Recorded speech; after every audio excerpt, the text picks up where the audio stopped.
ഇന്നലെ ഞാൻ പെസഹ കഴിഞ്ഞ് പള്ളിയിൽ നിന്നും വീട്ടിൽ വന്നു. ഇന്നലെ എൻ്റെ ഇടവകയിൽ കാലുകഴുകൽ ശുശ്രൂഷ ഉണ്ടായിരുന്നു. ഞാനും അതിലൊരു അംഗമായിരുന്നു.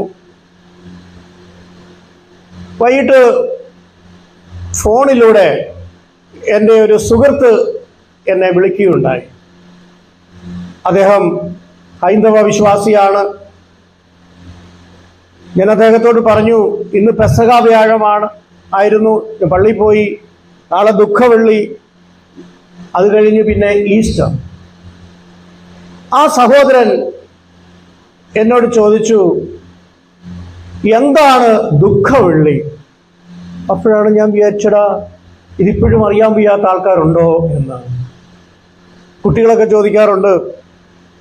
വീണ്ടും അദ്ദേഹം ചോദിച്ചൊരു ചോദ്യമുണ്ട്, എന്തുകൊണ്ടാണ് ഗുഡ് ഫ്രൈഡേ എന്ന് പറയുന്നത്, സന്തോഷത്തിന്റെ ദിവസം എന്ന് പറയുന്നത്, നല്ല വെള്ളിയാഴ്ച എന്ന് പറയുന്നത്?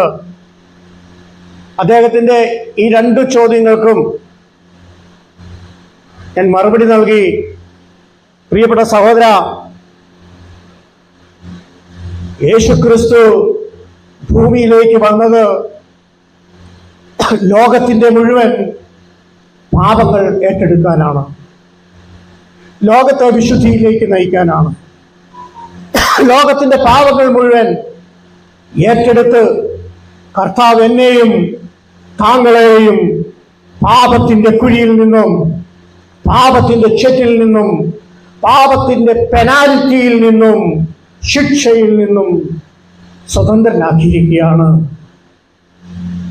നിങ്ങളുടെ വിശ്വാസമനുസരിച്ച് നിങ്ങൾ ശബരിമലയിൽ പോകും, പമ്പാ നദിയിൽ നിങ്ങളുടെ പാപങ്ങൾക്ക് പരിഹാരം നിങ്ങൾ ചെയ്യും.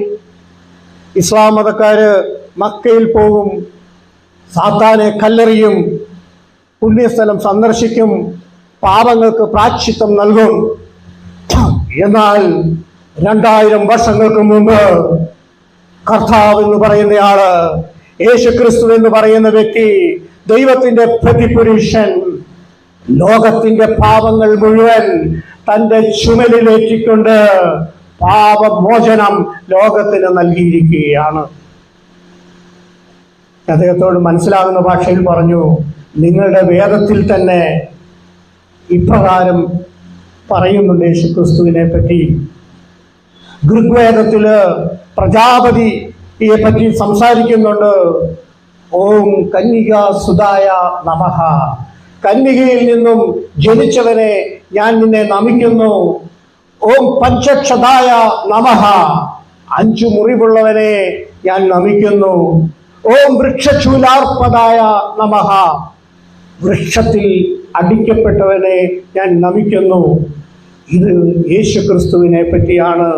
പ്രിയപ്പെട്ടവരെ, ഈ ഇത്രയും കാര്യം പറഞ്ഞപ്പോൾ അദ്ദേഹം എന്നോട് പറഞ്ഞു, എനിക്കിപ്പോഴാണ് ഇക്കാര്യം മനസ്സിലായത് എന്ന്. ഞാൻ വീണ്ടും പറഞ്ഞു, ഇതിനെ ഗുഡ് എന്ന് പറയാൻ കാരണം, സന്തോഷം എന്ന് പറയാൻ കാരണം, ലോകത്ത് ഇന്ന് വരെ ഇല്ലാത്ത ഒരു വലിയ അത്ഭുതമാണ് ദൈവം മനുഷ്യന് വേണ്ടി ചെയ്തത്.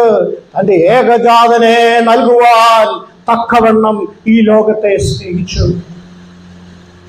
ദൈവം ലോകത്തിന്റെ പാപം മുഴുവൻ ഏറ്റെടുക്കുവാൻ തന്റെ പ്രിയപുത്രനായ യേശുക്രിസ്തുവിനെ ലോകത്തിലേക്ക് അയച്ചു.